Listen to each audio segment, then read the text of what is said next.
Selamat siang Bu Ros dan juga teman-teman. Kami dari kelompok 6 akan mempresentasikan materi tentang pengembangan alat permainan edukatif. Dan sebelum kami mempresentasikan materi, perkenalkan dulu, saya Maria Agustina Lucy, NRP 006. Nama saya Tina Tania, NRP 1613017006. Saya Brigita Rapi, NRP 1613018003. Baik, sebelum kita membahas tentang pengembangan alat permainan edukatif, kita akan melihat terlebih dahulu pengertian dari alat permainan edukatif itu sendiri. Jadi, alat permainan edukatif adalah alat permainan yang sengaja dirancang secara khusus untuk kepentingan pendidikan, terutama untuk pendidikan pada anak usia dini. Maka, sebagai guru PAUD atau sebagai calon guru, kita harus memiliki pengetahuan dan juga pemahaman yang memadai dan menyeluruh mengenai alat permainan edukatif dan juga bagaimana pengembangannya yang digunakan pada anak usia dini. Mengapa sebagai guru PAUD dan juga calon guru PAUD, kita perlu memahami dan mengetahui pengembangan alat permainan edukatif tersebut? Hal ini dikarenakan alat permainan tersebut selain untuk memenuhi kebutuhan naluri bermain anak, juga menjadi sumber yang mutlak diperlukan untuk mengembangkan seluruh aspek perkembangan pada anak. Dan kita tahu bahwa keenam aspek perkembangan yang dimiliki oleh anak harus berjalan bersamaan, yaitu aspek perkembangan kognitif, aspek perkembangan nilai agama dan moral, aspek perkembangan bahasa, aspek perkembangan fisik motorik, aspek perkembangan sosial emosi, dan juga aspek perkembangan seni. Di sini kita akan membahas bagaimana pengembangan alat permainan edukatif itu dapat meningkatkan keenam aspek perkembangan pada anak. Kita akan melihat yang pertama, alat permainan edukatif untuk meningkatkan perkembangan nilai agama dan moral. Perkembangan nilai agama dan moral adalah perubahan psikis yang dialami oleh anak usia dini terkait dengan kemampuannya dalam memahami perilaku yang buruk berdasarkan ajaran agama yang diyakini anak. Dan aspek yang perlu dikembangkan dalam nilai agama dan moral ini ada 3, yaitu yang pertama adalah aspek kognitif, aspek afektif, dan juga perilaku. Aspek kognitif di sini dijelaskan bahwa berkaitan erat dengan kemampuan anak memahami perilaku baik dan buruk berdasarkan ajaran agamanya. Sehingga ketika anak memahami perilaku yang baik dan buruk dan dalam interaksinya bersama dengan orang lain, anak pasti akan melakukannya karena dia sudah tahu, oh ini perbuatan yang kurang baik dan ini perbuatan yang baik. Dan anak juga akan melakukan bahwa perbuatan yang baik perlu saya buat dan perbuatan yang kurang baik perlu saya hindari. Kemudian terus untuk aspek afektif, ini berkaitan dengan bagaimana kemampuan anak dalam mencintai dan merasakan perilaku baik berdasarkan ajaran agamanya. Lalu yang berikut adalah aspek perilaku. Di sini aspek perilaku ini berhubungan erat dengan kemampuan anak dalam memilih melakukan perbuatan yang baik, kemudian anak mampu menghindari sikap yang buruk dengan landasan ajaran agamanya. Tadi perilaku ini lebih dilihat bagaimana anak memilih antara yang baik dan yang buruk. Yang baik akan dia lakukan, kemudian terus yang buruk akan dia hindari, karena dia sudah paham tentang kebaikan dan juga keburukan dalam ajaran agamanya. Maka APE yang bisa digunakan dalam nilai agama dan moral ini adalah maket rumah ibadat dan juga buku-buku rohani. Dan sebenarnya yang lebih ditekankan dalam Pengembangan nilai agama dan moral ini adalah keteladanan dan juga pembiasaan. Keteladanan dari orang tua, perilaku dari orang tua, pembiasaan yang dilakukan di rumah ataupun di sekolah, itulah sebenarnya yang bisa mengembangkan aspek nilai agama dan moral pada diri anak. Di mana di rumah kalau anak sering melihat orang tua yang melakukan hal yang buruk, pasti dia akan belajar dari situ. Dan kalau dia melihat orang tuanya melakukan hal yang baik, dan juga anak akan belajar.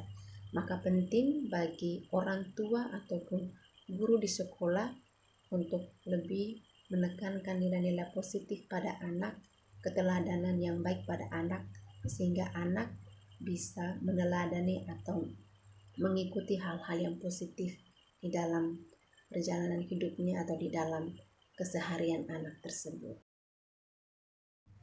Yang kedua, alat permainan edukatif untuk meningkatkan perkembangan motorik halus.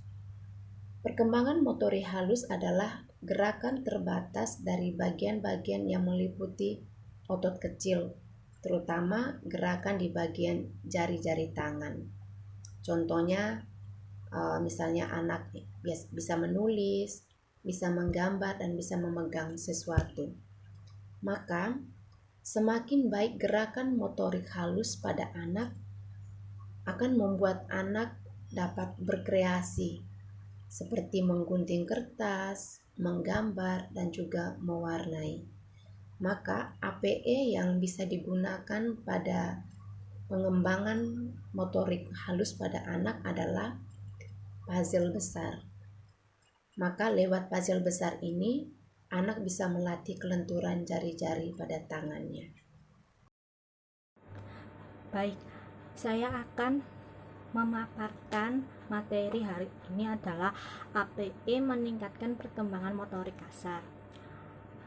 Motorik kasar adalah area terbesar perkembangan di usia balita.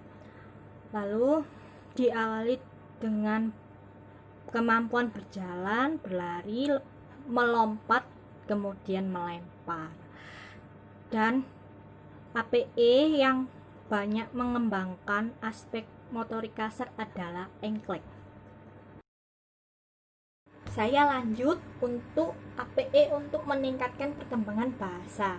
Menurut Borny dalam alih mengidentifikasikan bahasa sebagai simbol yang teratur untuk menyampaikan simbol. Pertama, saya akan menjelaskan tentang APE untuk meningkatkan perkembangan sosial dan emosional. Perkembangan sosial emosional dapat diartikan sebagai pemahaman anak akan mengenal orang lain, terutama ketika anak berinteraksi dengan orang lain. Nah, ketika anak berinteraksi dengan orang lain diperoleh ketika anak memainkan APE dengan temannya. Contohnya memainkan balok-balokan. Di situ anak akan berinteraksi dengan cara meminjam APE balok-balokan tersebut untuk membuat sebuah bangunan. Situlah terbentuk suatu kerjasama satu sama lain. Dan perkembangan sosialnya diperoleh ketika anak berkomunikasi dengan meminjam APE balok-balokan tersebut, dan emosionalnya diperoleh ketika anak membangun APE tersebut dengan sabar. APE untuk meningkatkan perkembangan seni. Bagi anak, belajar seni memiliki manfaat antara lain mengembangkan fisik motorik, kognitif, bahasa, sosial emosional, dan kemandirian pada anak. Fisik motorik muncul ketika anak menggambar. Di situ gerakan tangannya, dan bahas kognitif muncul ketika anak berimajinasi ingin menggambar gambar yang ia inginkan. Bahasa ketika anak ditanyai guru ingin membuat apa. Sosial emosional muncul ketika anak meminjam misalnya krayon dan mengerjakan sesuatu dengan sabar. Dan kemandirian pada anak muncul ketika anak mampu mengerjakan kegiatan menggambar dengan tanpa bantuan orang lain. Dan cara untuk mengembangkan kemampuan dasar seni dapat diberikan melalui berbagai kegiatan seperti menggambar, melukis dengan kuas, unsur painting, melukis dengan jari dan tangan, mencap, melipat, mozaik, menggunting, merekat atau menempel, meruncing, serta membuat kolase. Selanjutnya, pengembangan APE untuk meningkatkan keterampilan kemampuan perkembangan anak usia dini. Pengembangan alat permainan edukatif adalah suatu cara dan proses untuk menciptakan dan mengembangkan alat permainan edukatif untuk anak usia dini. Guru merancang alat permainan edukatif dari lingkungan sekitar seperti membuat APE, menghitung buah apel dengan menempelkan kertas ke buah apel, misalnya 2 tambah 3, 5. Itu pertanyaannya misalnya. Lalu guru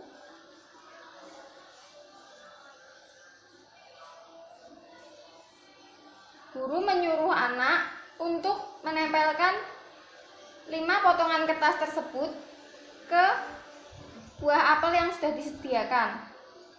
Gambar buah apel yang sudah disediakan. Kesimpulannya, pengembangan APE adalah salah suatu cara dan proses untuk menciptakan dan mengembangkan alat permainan edukatif untuk anak usia dini. Terima kasih Bu Ros dan juga teman-teman untuk kesempatan yang diberikan pada kelompok kami untuk mempresentasikan materi pengembangan alat permainan edukatif. Apabila teman-teman ada yang belum paham atau masih bingung dengan materi yang kami paparkan, bisa memberikan pertanyaan di forum diskusi pada Bella. Selamat pagi dan terima kasih.